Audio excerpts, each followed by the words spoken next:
ಎಲ್ರಿಗೂ ನಮಸ್ತೆ. ನಾನು ನಿಮ್ಮ ಗಾರ್ಡನಿಂಗ್ ಗೆಳತಿ ಮಧುರ. ಮಳೆ ಮುಗ್ತಾ ಬಂದ ತಕ್ಷಣ ನಾನು ತರಕಾರಿ ಗಿಡಗಳನ್ನು ಬೆಳೆಸೋದಕ್ಕೆ ಸ್ಟಾರ್ಟ್ ಮಾಡಿದ್ದೇನೆ. ಅದರಲ್ಲಿ ಈ ಚೆರ್ರಿ ಟೊಮೆಟೊ ಕೂಡ ಬೆಳೆಸಿದ್ದೆ. 2 ಗಿಡಗಳನ್ನೇ ನನ್ನ ಫ್ರೆಂಡ್ ಒಬ್ಬರು ಕೊಟ್ಟಿದ್ದರು. ಅದನ್ನು ನೆಟ್ಟು ಚೆನ್ನಾಗಿ ಬರ್ತಾ ಇತ್ತು. ಆದರೆ ಈ ರೀತಿಯ ಕಾಯಿಗಳನ್ನೇ ಕೊಯ್ತಾ ಇದ್ದೇನೆ.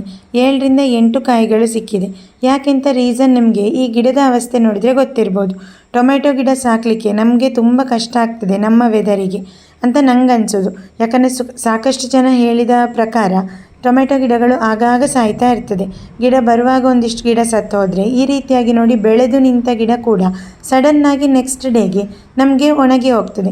ಇದರ ಮೊದಲಿಗೆ ಎಲೆಗಳೆಲ್ಲ ಒಣಗಿ ಹೋಯಿತು, ಕರಟಲಿಕ್ಕೆ ಸ್ಟಾರ್ಟ್ ಆಗಿದೆ, ತುದಿಯೆಲ್ಲ ಇನ್ನೂ ಸಾಯಬೇಕಷ್ಟೇ ಬಾಡಿದೆ.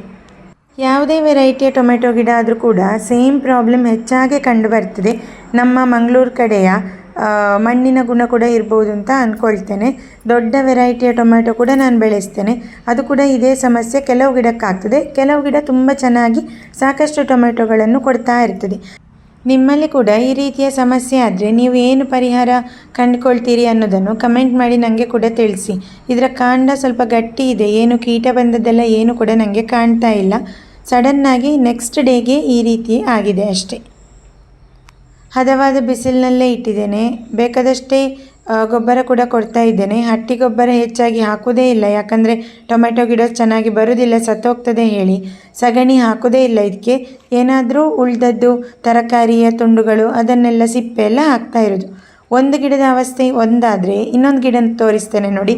ಸೇಮ್ ಏಜಿನ ಗಿಡ, ಆದರೆ ಅದರ ಎಲೆಗಳೆಲ್ಲ ಮುರುಟಿದ ಹಾಗೆ ಆಗಿದೆ. ಹಾಗೆ ಅದರ ಎಲೆ ಹಳದಿ ಬಣ್ಣಕ್ಕೆ ಕೂಡ ತಿರುಗ್ತಾ ಇದೆ. ಮತ್ತು ಇದರ ಬೆಳವಣಿಗೆ ಕೂಡ ಅಷ್ಟು ಚೆನ್ನಾಗಿಲ್ಲ, ಗಿಡ್ಡದಾಗಿಯೇ ಇದೆ. ಈ ಗಿಡದಲ್ಲಿ ಮೊಗ್ಗುಗಳು ಬರ್ತಾ ಇದೆ ತುದಿಯಲ್ಲಿ, ಆದರೆ ಅದು ಹೂವಾಗಿ ಅರಳಿ ಕಾಯಿ ಕಟ್ತಾನೇ ಇಲ್ಲ. ಈ ರೀತಿಯ ಸಮಸ್ಯೆ ಬಂದರೆ ಕೂಡ ಟೊಮೆಟೊ ಗಿಡವನ್ನು ಬೆಳೆಸೋದು ತುಂಬ ಕಷ್ಟ ಆಗ್ತದೆ. ನಿಮಗೂ ಈ ಎಕ್ಸ್ಪೀರಿಯನ್ಸ್ ಆಗಿದೆಯಾ ತಿಳಿಸಿ.